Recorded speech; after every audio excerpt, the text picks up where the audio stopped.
1920 में अचानक भारत की तमाम मस्जिदों में दो पुस्तकें वितरित की जाने लगी। एक पुस्तक का नाम था कृष्ण तेरी गीता जलानी पड़ेगी और दूसरी पुस्तक का नाम था 19वीं सदी का लंपट महर्षि। ये दोनों पुस्तकें अनाम थी, इसमें किसी लेखक या प्रकाशक का नाम तक नहीं था और इन दोनों पुस्तकों में भगवान श्री कृष्ण, हिंदू धर्म इत्यादि पर बेहद अश्लील, बेहद घिनौनी बातें लिखी गई थी। और इन पुस्तकों में तमाम देवी देवताओं के बाद इतने बेहद रेखा चित्र रेखाटे गए थे जिसे हिंदू अगर देख लेता तो उसका खून खौल के उठ जाता। और धीरे धीरे ये दोनों पुस्तकें भारत की हर एक मस्जिदों में वितरित की जाने लगी। यह बात जब गांधी तक पहुंची तो गांधी ने इसे अभिव्यक्ति की स्वतंत्रता बताकर गौण कर दिया और कहा कि भारत में सबको अपने अपने विचार रखने का, अपने अपनी बातों को रखने का पूर्ण अधिकार है। फिर एक दिन अचानक 1923 में लाहौर स्थित राजपाल प्रकाशक के मालिक महाशय राजपाल जी ने एक पुस्तक प्रकाशित की जिसका नाम था रंगीला रसूल। उस पुस्तक के लेखक का नाम गुप्त रखा गया था और लेखक की जगह लिखा गया था दूध का दूध और पानी का पानी।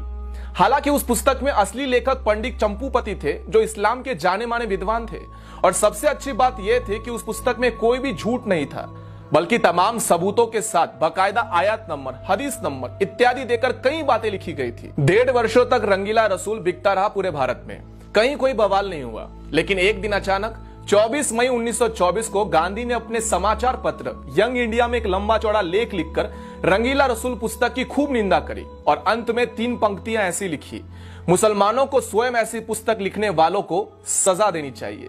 गांधी का यह लेख पढ़कर पूरे भारत के मुसलमान अचानक से भड़क गए और राजपाल प्रकाशक के मालिक महाशय राजपाल जी के ऊपर केवल 3 वर्षों में 5 बार हमले हुए।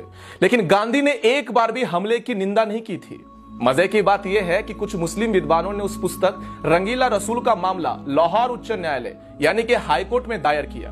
हाईकोर्ट ने 4 इस्लामिक विद्वानों को न्यायालय में खड़ा करके उनसे पूछा कि उस पुस्तक में ऐसी कौन सी पंक्ति है जो सही नहीं, आप स्वयं बता दीजिए। चारों इस्लामिक विद्वान इस बात पर पूरी तरह से सहमत थे कि इस पुस्तक में कोई गलत बात नहीं लिखी गई। फिर लाहौर उच्च न्यायालय ने महाशय राजपाल जी पर मुकदमा खारिज कर दिया और उन्हें बाइज्जत बरी कर दिया। फिर उसके बाद 30 अगस्त 1924 को गांधी ने यंग इंडिया समाचार पत्र में एक और भड़काने वाला लेख लिखा और इस लेख में उन्होंने इशारों में ऐसा लिखा था कि जब व्यक्ति को न्यायालय से न्याय नहीं मिले तब उसे अपने आप प्रयास करके न्याय ले लेना चाहिए।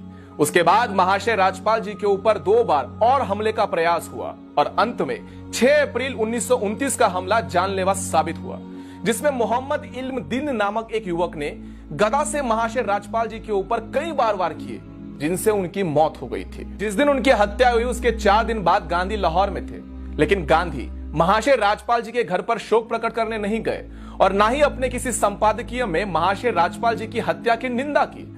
उसके बाद अंग्रेजों ने मुकदमा चलाकर मात्र 6 महीनों में महाशय राजपाल जी के हत्यारे इल्म दिल को फांसी सुना दी और वो भी इसलिए कि देश में हिंदू समाज जो था वो पूरी तरह से उबल रहा था और अंग्रेजों को लगा यदि उन्होंने जल्दी से फांसी नहीं दी तब अंग्रेजी शासन भी बर्खास्त हो जाएगा, खतरे में आ जाएगा।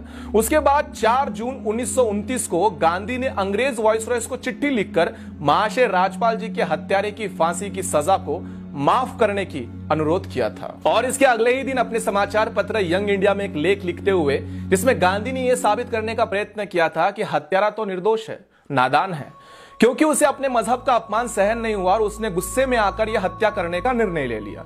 दूसरी तरफ तब तक के जाने माने बैरिस्टर मोहम्मद अली जिन्ना ने भी लाहौर हाईकोर्ट के अंदर बाकायदा एक बैरिस्टर की हैसियत से इस मुकदमे में पैरवी करते हुए कहा था कि अपराधी मात्र 19 वर्ष का लड़का है, लेकिन इसने जो अपराध किया है वो बहुत ही बड़ा जघन्य अपराध है।